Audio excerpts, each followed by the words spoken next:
When Mayor Bill de Blasio deplanes in Des Moines on Tuesday, it will mark the first landfall of a New York politician in the presidential proving grounds of Iowa ahead of 2020. It almost certainly won't be the last. The New York region is currently home to the most concentrated glut of nationally ambitious Democratic politicians in the country, a confluence of egos and sometimes overlapping constituencies that all but guarantee friction in the coming years as they scramble up the political ladder.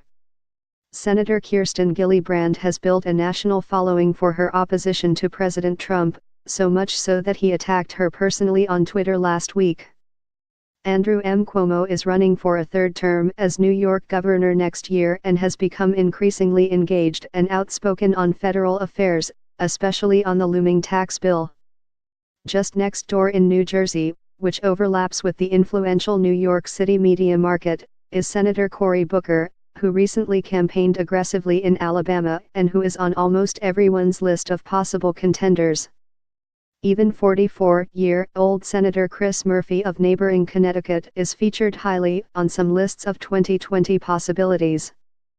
All this, after the 2016 presidential election starred two New Yorkers, Mr. Trump and Hillary Clinton, and a prominent runner-up in Senator Bernie Sanders, who, despite having lived in Vermont for decades, still sports the pronounced Brooklyn accent of his youth.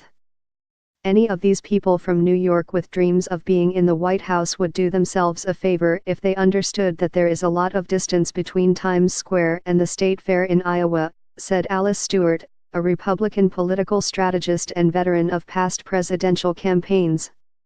Ms. Gillibrand, Mr. Cuomo, Mr.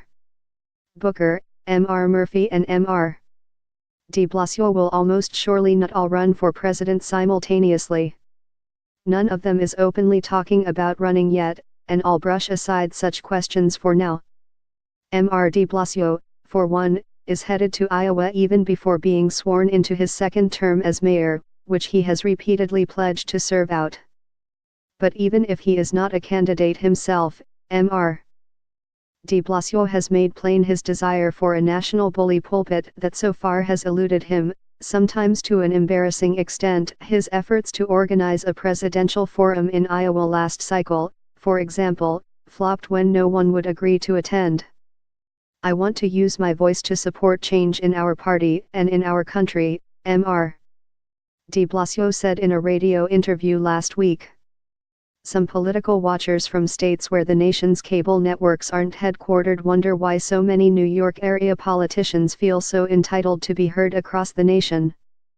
There's an awful lot of us who don't think, at the end of the last campaign, that we did a good enough job of talking to rural folks, whether it's Iowa or Wisconsin or Michigan, said Scott Brennan, a former chairman of the Iowa Democratic Party.